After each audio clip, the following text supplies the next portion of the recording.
मी पंजाबदाग सर्वप्रथम सांगायचं झालं तर 10-12 दिवसापासून काही भागात पाऊस पडलेला नाही, म्हणून त्यांच्यासाठी आनंदाची बातमी।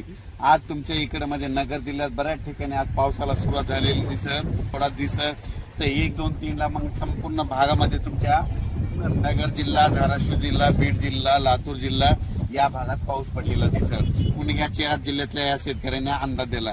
त्याच्यानंतर आपण आता पूर्व विदर्भाकडे पूर्व विदर्भातल्या शेतकऱ्याला सांगू इच्छितो की पूर्व विदर्भामध्ये नागपूर, वर्धा, भंडारा, गोंदिया, चंद्रपूर, यवतमाळ, अकोला, वाशिम, हिंगोली, बुलढाणा, जळगाव या जिल्ह्यातल्या सर्व शेतकऱ्याला सांगू इच्छितो की तुमच्या 1, 2, 3 जुलैला मात्र तुमच्या इकडे मुसळधार पाऊस पडणार आहे। विदर्भ, पूर्व विदर्भ 6 जिल्हे आणि पश्चिम विदर्भ 5, 11 जिल्ह्यामध्ये मुसळधार पाऊस पडणार आहे। कुठं अतिवृष्टी होणार आहे, कुठं भाग बदलत पाऊस पडणार आहे, कुठं रिमझिम पडणार आहे।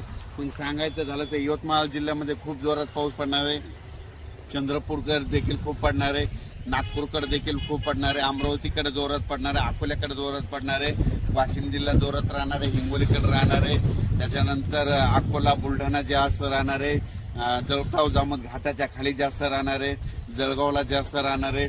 तिकडे पाऊस पडत असल्यामुळे त्याच्यामुळे जालन्याला देखील पाऊस पडणार आहे, संभाजीनगरला देखील पडणार आहे। म्हणजे सांगायचं झालं तर पूर्व आणि पश्चिम विदर्भ 11 जिल्ह्यामध्ये चांगला पाऊस पडणार आहे, म्हणून हे विदर्भ पश्चिम विदर्भातल्या शेतकऱ्यांनी हा अंदाज लक्षात घ्या।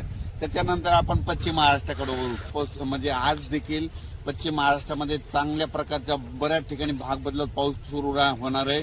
सांगलीकडे, साताऱ्याकडे, त्याच्यानंतर पंढरपूरकडे देखील, नगर जिल्ह्यात देखील बऱ्याच ठिकाणी पाऊस सुरू होणार आहे, म्हणून हे पश्चिम महाराष्ट्रातल्या शेतकऱ्यांनी अंदाज लक्षात घ्यायचा। सोलापूरकडे देखील बऱ्याच ठिकाणी पाऊस पडणार आहे। त्याच्यानंतर कोकण पट्टी आणि घाटमाथ्यावरल्या भागातल्या सर्व जनतेला आणि शेतकऱ्याला सांगू इच्छितो की कोकण पट्टी घाटमाथ्यावरला पाऊस मात्र कायम चालूच राहणार आहे, ते काय बंद होणार नाही, म्हणून हे त्यांनी लक्षात घ्यायचं। अचानक वातावरणात बदल झाला तर लगेच एक मेसेज दिला जाईल। धन्यवाद।